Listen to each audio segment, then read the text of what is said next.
Pagtatanggal sa mano-manong piano system ng pagkuha ng crime fingerprinting nasa phase 2 na ayon sa PNP Crime Laboratory. At automated fingerprint target na dalhin sa lahat ng presinto sa bansa.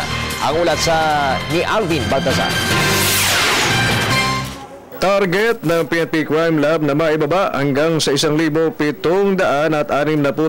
na mga presinto sa buong bansa ang automated fingerprint at tuluyan ng maalis ang mano-mano at nakagawi ang piano system.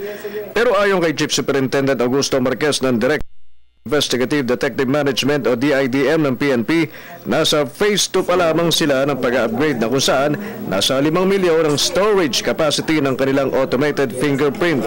Ayon kay Marquez, sa phase 4 o phase 5 pa, maaaring makamit ang naturang target na pati sa mga presinto ay biometrics na rin ang paraan ng fingerprinting.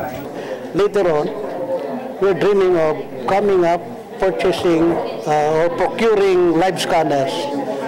This is as big as a smartphone na i-issue natin later on sa lahat ng police station nationwide.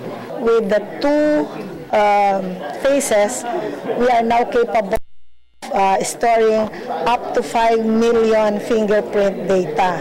Pero kahit nasa phase 2 pa lang, ipinagmalaki ng PNP Crime Lab na marami ng kaso, maliliit man o malalaki, ay mabilis na naresolba sa pamamagitan ng automated fingerprinting sa simpleng kasuan niya ng hold-up, rape, carnapping, murder at iba pang krimen. Sinabi ni Sid na natukoy nila ang mga suspect at napapanagot sa kanilang mga kasalanan sa hukuman. So yun po ang kagandahan ng ating AFIS, and it takes kahit seconds to come up with the nominees with data close to the fingerprint of a suspect.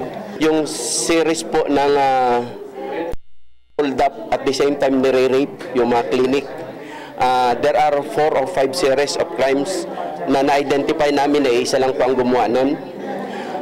Meron din po tayong nangyaring case sa Baguio City wherein na-identify po yung suspect through APIS. Sa ngayon, ayon kay Sid ay nagtatrabaho sila 24/7 para ma-encode ang data na kailangang mailipat sa automated fingerprint na nasa PNP Crime Lab sa Campo Crame. Para sa Telebisyon ng Bayan, Alvin Baltazar.